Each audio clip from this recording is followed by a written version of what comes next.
오늘 우리가 갖는 말씀은 신약성경 요한복음 8장 41절에서 50절까지 말씀입니다. 신약성경 요한복음 8장 41절부터 50절까지 말씀 봉독해드리겠습니다. 너희는 너희 아비가 행한 일들을 하는도다. 대답하되 우리가 음란한 데서 나지 아니하였고 아버지는 한 분뿐이시니 곧 하나님이시로다. 예수께서 이르시되 하나님이 너희 아버지였으면 너희가 나를 사랑하였으리니 이는 내가 하나님께로부터 나와서 왔습니다. 나는 스스로 온 것이 아니요 아버지께서 나를 보내신 것입니다. 어찌하여 내 말을 깨닫지 못하느냐? 이는 내 말을 들을 줄을 알지 못함이로다. 너희는 너희 아비 마귀에게서 났으니 너희 아비의 욕심대로 너희로 행하고자 하느니라. 그는 처음부터 살인한 자요 진리가 그 속에 없으므로 진리에 서지 못하고 거짓을 말할 때마다 제 것으로 말하나니 이는 그가 거짓말쟁이요 거짓의 아비가 되었습니다. 내가 진리를 말하므로 너희가 나를 믿지 아니하는도다. 너희 중에 누가 나를 죄로 책잡겠느냐? 내가 진리를 말하는데도 어찌하여 나를 믿지 아니하느냐? 하나님께 속한 자는 하나님의 말씀을 듣나니 너희가 듣지 아니함은 내게 속하지 아니하였음이로다. 유대인들이 대답하여 이르되 우리가 너를 사마리아 사람이라 또는 귀신이 들렸다는 말이 옳지 아니하냐? 예수께서 대답하시되 나는 귀신 들린 것이 아니라 오직 내 아버지를 공경함이거늘 너희가 나를 무시하는도다. 나는 내 영광을 구하지 아니하고 나는 내 영광을 구하지 아니하나 구하고 판단하시는 이가 계시니라. 아멘. 하나님의 현존에 그 의식이 개방된 자들을 다시 말씀 앞에 불러주신 하나님 아버지 은혜를 감사합니다. 하나님을 아는 지식은 인간이 스스로 획득한 지식이 아니라 하나님께서 하나님 자신을 알려주심으로 가지게 된 지식입니다. 그 지식을 겸손히 듣게 해주십시오. 죄에 의해 타락한 존재인 우리에게 순종의 능력을 주십시오. 그래서 하나님께서 하나님 자신을 보이신 바로 그 말씀을 겸손히 듣게 해주십시오. 하나님을 아는 능력은 인간의 내부로부터 오는 것이 아님을 알고 실제이신 하나님 앞에 철저히 순종하게 해주십시오. 성령의 조명은 인간이 이미 가지고 있는 기능을 드러내는 것이 아니라 전적으로 하나님의 말씀으로부터 온다는 사실을 알고 말씀 앞에 간절할 수 있게 해주십시오. 모든 이교도적 사악함들이 말씀을 가장해서 침투하지 못하도록 막아주시옵기를 소원하올 때에 살아계신 우리 주 예수 그리스도 이름으로 기도하옵나이다. 아멘. 기독교가 좋아하는 신념 가운데 하나는 전체를 하나로 통합해서 그 전체에 속한 것으로 만족해 하려는 생각입니다. 예를 들면 교회를 다닌다고만 하면 그가 곧 하나님의 백성이라고 간주한다든가 어떤 특정한 단체에 소속된 것으로 한 하나님을 아버지로 모시고 있다 그렇게 취급하는 겁니다.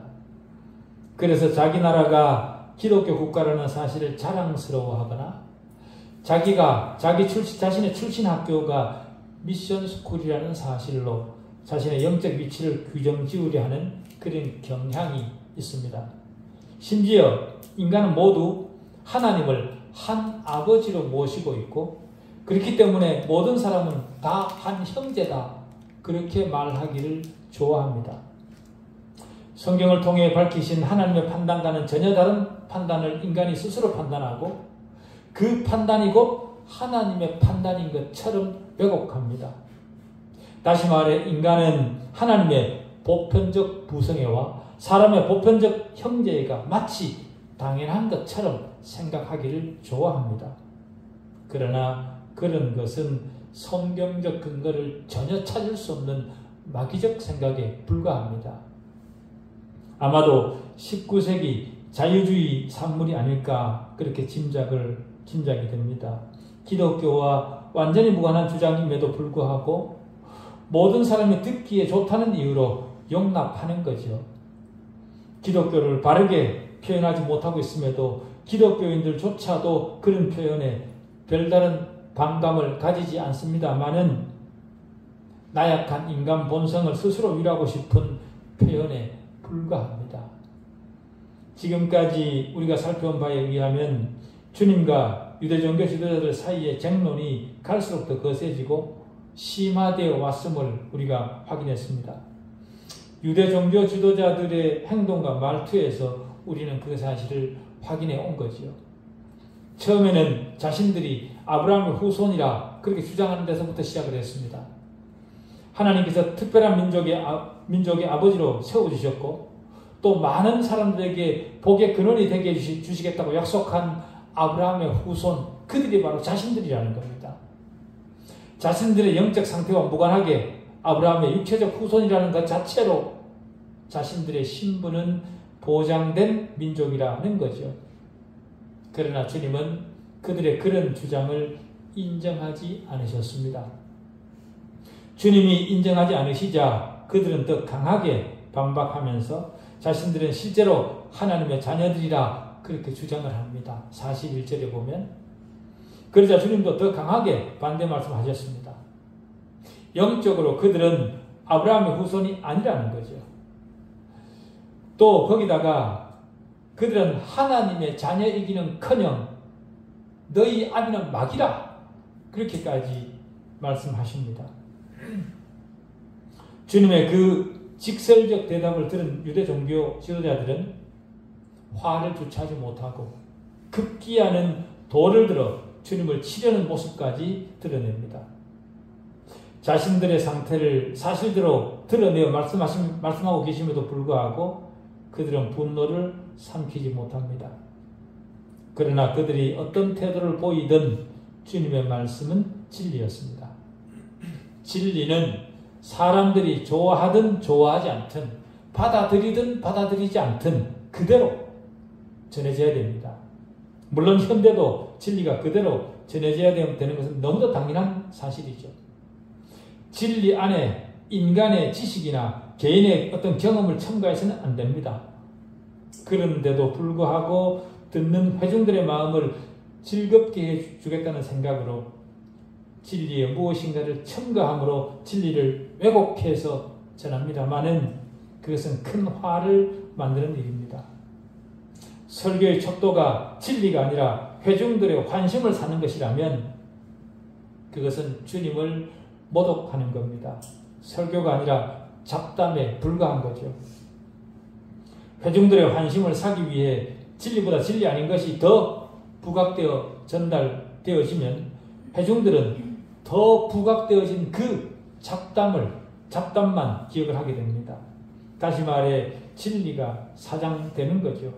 진리가 사장되는 현장에 있었으면서도 자신은 하나님에게 예배를 드렸다, 말씀을 들었다 그렇게 착각하고 안심을 하고 살아가는 것이 대부분 교인들의 현실입니다만은 두고 볼 일입니다.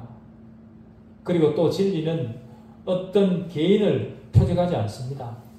진리는 전하는 사람의 개인적 의견과 판단을 첨가하면 안 됩니다. 주님은 하나님이시면서도 자신의 생각을 말한 것이 아니라 하나님께서 주신 말씀만 전했다 그렇게 얘기를 합니다. 하나님이신 주님이 하나님의 말씀이 하나님께서 주신 말씀만 전했다면 하물며 죄인인 우리는 어떻게 되겠습니까? 하나님은 모든 사람들의 아버지도 아니고요. 모든 사람들이 다 형제도 아니라 그렇게 말씀하십니다. 마귀의 자식은 따로 있다는 거죠. 다른 권속이 있다는 겁니다. 하나님의 권속이 아니라 다른 권속이 있다는 겁니다. 거기에 대해 본문은 뭐라고 말씀하고 있냐 하면요. 무엇보다도 첫 번째로 마귀가 존재하고 있다는 겁니다. 마귀는 우리 인간이 상상해낸 상상의 산물이 아니라는 겁니다. 단순히 희미하거나 추상적인 악의 개념이 아니라 하나의 인격적 존재라 그렇게 분명하게 진술을 하고 있습니다. 주님께서 친히 마귀라고 말씀하셨고 그에게 인칭대명사, 마귀에게 인칭대명사 그라는 말로 지칭을 하셨습니다. 그렇기 때문에 마귀는 그저 인간의 상상이 만들어낸 악의 대명사가 아닙니다. 그럼에도 기독교 많은 교단들이 마귀가 인격을 가진 존재라는 개념을 부인합니다. 왜냐하면 그들은 세상이 말하는 전설 속 이야기를 상상하기 때문에 그렇습니다. 빨간 속옷을 입고 머리에 뿔이 달리고 꼬리가 달려서 괴상하게 생긴 어떤 상상물이 도깨비 방망이를 들고 요술을 부리는 것을 상상을 합니다. 그러면서 그런 상상을 하면서 그런 존재가 세상에 어디 있냐 그렇게 얘기를 합니다. 그런 사람들은 성경이 말하는 마귀도 바로 그런 존재에 불과할 것이라 그렇게 생각을 하는 거죠. 그러나 성경이 말하는 마귀는요, 그런 허상이 아닙니다. 인간이 만들어낸 상상물이 아닙니다. 그런 허상을 상상해서 그것은 아무것도 아니라는 생각을 하도록 만들지만 그런 생각을 가지도록 만드는 것이 마귀의 계략 중 하나라는 것을 우리는 알아야 됩니다. 심지어 그리스도인들조차도 그런 개념을 가진 사람들이 있습니다. 왜 그런가 하면 어릴 때 교회 학교를 다닐 때 어린 학생들을 지도하는 사람이 성경의 기본적 이야기와 교리들을 가르치기 위해 마술극을 종종 했었습니다. 그때 아이들이 금방 알아차릴 수 있도록 마귀를 나타내는 어떤 배역을 만들 필요가 있었습니다. 그런 배역은 말로 잘 설명이 되지 않았죠. 그러다 보니 그런 보이는 어떤 물건을 만들어서 설명할 필요가 있었습니다. 그래서 뿔이 달린 괴물 같은 모습을 만들어서 마귀를 표현했습니다. 그런 기억이 기독교인들 머리에 남아있을 수 있습니다.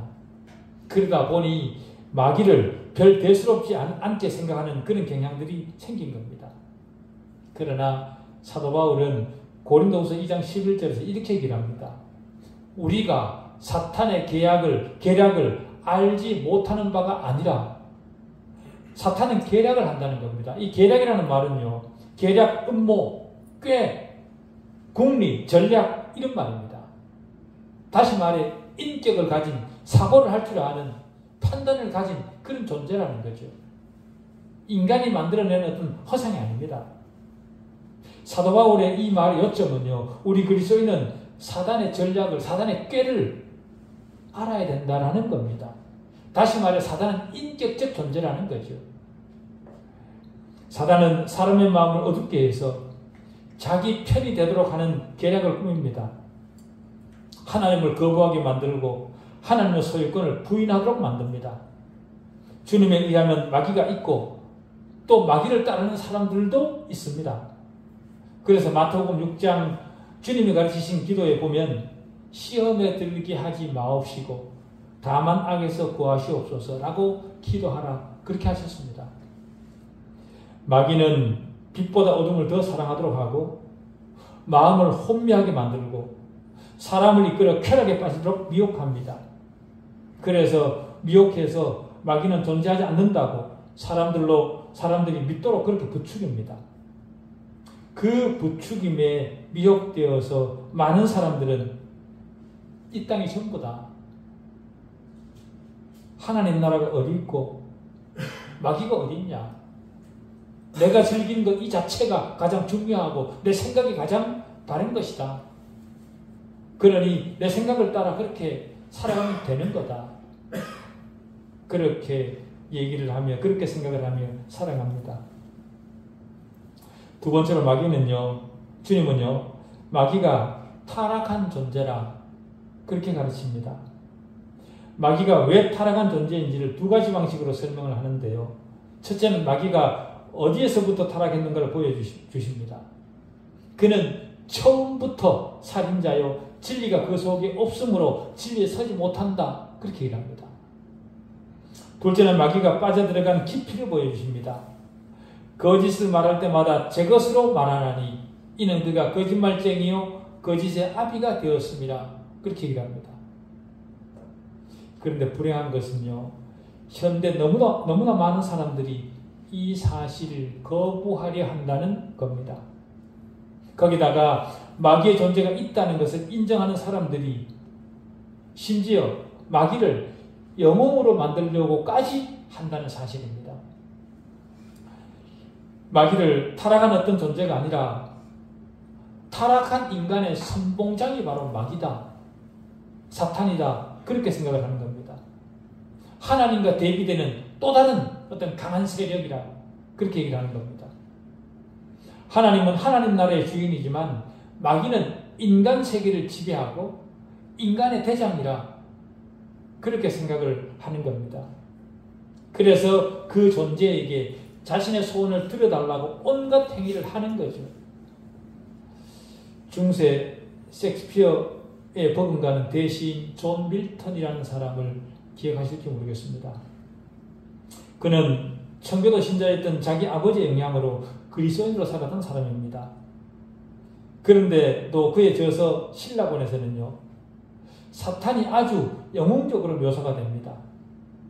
지옥 깊은 곳으로부터 올라오려고 노력하는 루시퍼의 영웅적 모습은 주님보다 더 사람들의 매력을 끌도록 그렇게 만듭니다. 그렇지만 사탄은 처음부터 지옥에 있었던 것도 아니고요, 지옥을 자기 스스로가 만들어서 거기서부터 벗어나려고 했던 그런 존재도 아니고요, 지옥을 지배하는 그런 존재도 아닙니다. 성경은 하나님께서 지옥을 만들어 놓고 마귀의 몫으로 지옥을 예비하셨다, 그렇게 말하고 있습니다. 마귀는 언제일지 모르지만 지옥에서 그 운명이 끝장날 겁니다. 성경은 진술하기를 한때 마귀는 지혜로 충만하고 완전한 아름다움을 갖춘 존재였다, 그렇게 얘기를 합니다. 그리고 하나님의 동산 에덴에도 있었다, 그렇게 얘기를 합니다. 그 속에 죄가 발견될 때까지는 그는 모든 방면에서 완전했다, 그렇게 성경이 진술을 합니다. 에스겔서 28장 12절부터 15절에 보면요, 이런 진술이 있습니다. 인자야, 두로왕을 위하여 슬픈 노래를 지어 그에게 이르기를, 이 두로왕이 인간 세계의 최고 왕입니다. 인간 세계를 지배하는 마귀의 우두머리인 거죠. 두로왕을 위하여 슬픈 노래를 지어 그에게 이르기를, 주 여호와의 말씀에 너는 완전한 도장이었고 지혜가 충족하며 온전히 아름다웠도다. 네가 옛적에 하나님의 동산 에덴에 있어서 각종 보석 곧 홍보석과 황보석과 금강석과 황옥과 홍만호와 창옥과 청보석과 남보석과 홍옥과 황금으로 단장하였으며 네가 시험을 받던 날에 너를 위하여 소고와 비파가 준비되었도다. 너는 기름 부음을 받고 지키는 그룹이며 내가 너를 세움에 네가 하나님의 성산에 있어서 불타는 돌들 사이에 왕래하였도다. 네가 시험을 받던 날로부터 네 모든 길에 완전하더니 마침내 네게서 불의가 드러났도다. 처음에 마귀는 뭐였다는 겁니까? 완전한 존재였다는 겁니다.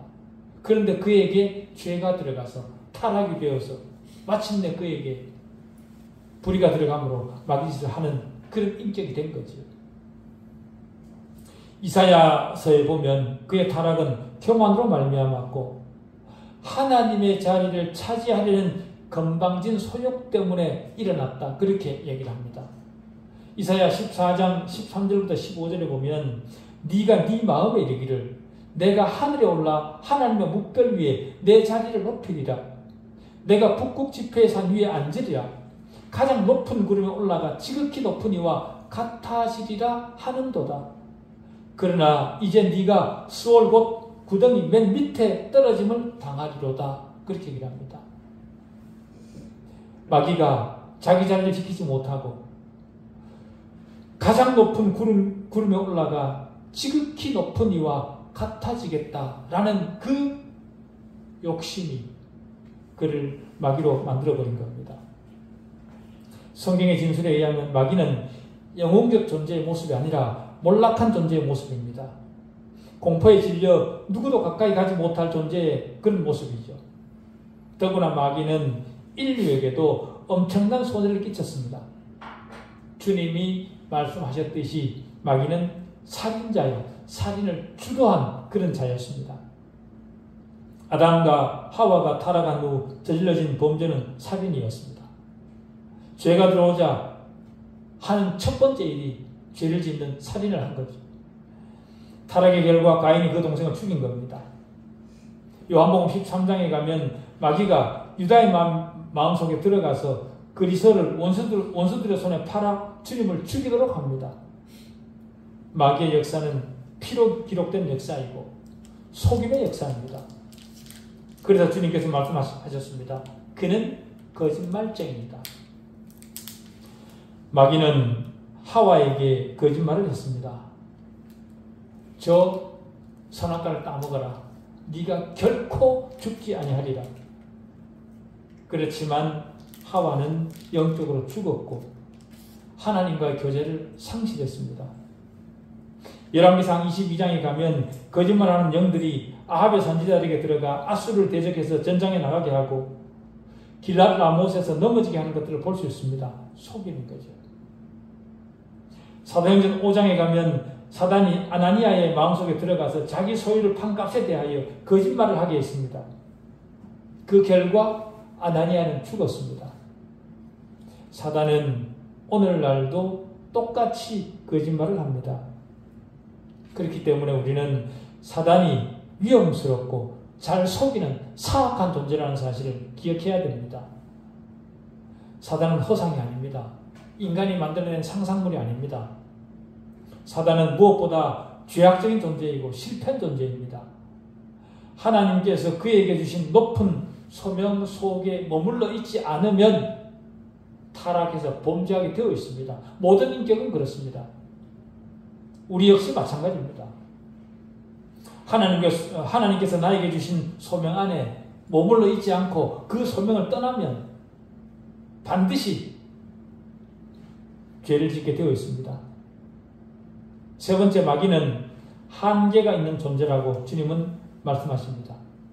다시 말하면 하나님이 전지전능하시고 무소부재하신 것처럼 마귀도 그런 존재이냐? 그렇지 않다는 겁니다. 마귀는 전지전능한 것도 아니고 무소부재한 그런 존재도 아니라는 거죠. 물론 오늘 본문에서 그 점이 노골적으로 진술되지는 않습니다. 그렇지만 주님은 말씀하시기를 마귀는 처음부터 살인한 자라. 그렇게 말씀하십니다. 살인한 자라면 윤리적, 도덕적 그런 영역에서 한계가 있다는 거죠. 완전하지 않다는 거죠. 그가 거짓말장이고 거짓말장이 아니라고도 그렇게 얘기를 합니다. 그렇기 때문에 그는 한계가 있는 그런 존재입니다. 그리고 이해의 능력에 있어서도 한계를 드러냅니다. 마귀도 이 다음에 심판대 앞에 서게 될 텐데 그런 상태로 주님의 심판대 앞에 서게 되면 어떻게 되겠습니까? 심판을 피할 수가 없습니다. 그 사실을 이해하지 못하기 때문에 그런 짓을 하고 있는 거죠. 그러니 그는 이해의 한계를 드러내는 겁니다. 마귀가 지금은 우리보다 강한 능력을 과시하지만 그러나 마귀는 분명히 하나님과 비교할 수 있는 존재가 아닙니다. 그렇기 때문에 우리가 정신을 차리고 경계해야 합니다. 마귀는 처음부터 모든 것을 다 아는 존재가 아닙니다. 그러나 하나님은 전지전능하십니다. 무엇보다 마귀는 장래를 알지 못합니다. 마귀는 인간의 본성과 역사의 성향들을 잘 알기 때문에 여러 가지 추측은 할 수 있지만 그 추측은 맞을 확률이 아주 낮습니다. 그렇게 높지 않습니다. 소위 영매들이나 행운을 점치는 사람들의 여러 예언들이 맞을 수도 있습니다. 그러나 맞을 수도 있는 것이지 정확히 적중하지는 않습니다. 두루뭉실하죠. 그렇기 때문에 미래에 대한 그들의 말은 참된 지식일 수 없습니다. 그들이 점치는 미래는 짐작과 추측적 예고이기 때문에 아주 모호하고 확정적이지 못하고 허술합니다. 그래서 이사야 41장 21절부터 24절은 이렇게 얘기를 합니다. 나 여호와가 말하노니 너희 우상들은 소송하라. 야곱의 왕이 말하노니 너희는 확실한 증거를 보이라. 장차 당할 일을 우리에게 진술하라. 또 이전 일이 어떠한 것도 알게 하라. 우리가 마음에 두고 그 결말을 알아보리라. 혹 앞으로 올 일을 듣게 하며 뒤에 올 일을 알게 하라. 그리하면 너희가 신들인 줄 우리가 알리라. 또 복을 내리든지 재난을 내리든지 하라. 우리가 함께 보고 놀라리라.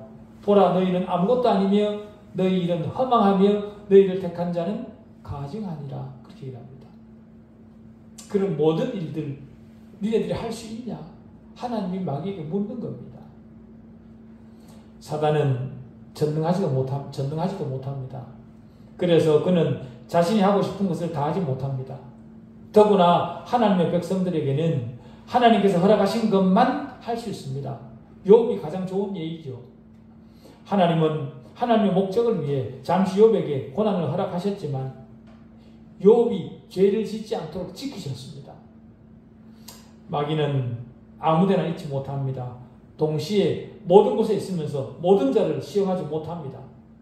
그러나 하나님은 어느 곳에나 동시에 계십니다.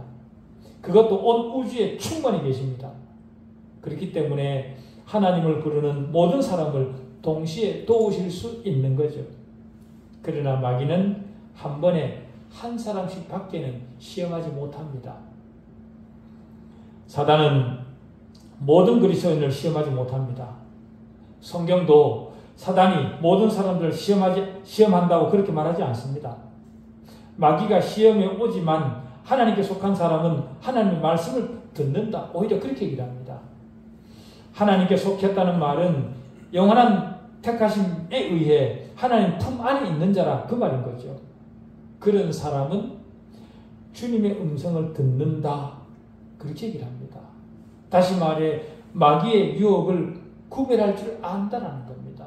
저 이야기는 하나님의 말씀인지 마귀의 유혹인지 구별할 줄 안다는 거죠. 누가요? 하나님 안에 있는 사람들은 그렇다는 겁니다. 저와 여러분은 하나님께 속한 자들입니다. 그렇기 때문에 마귀의 말을 너무 무시하거나 낮게 평가해서도 안 되지만 그렇다고 너무 지나치게 높이 평가할 이유도 없습니다.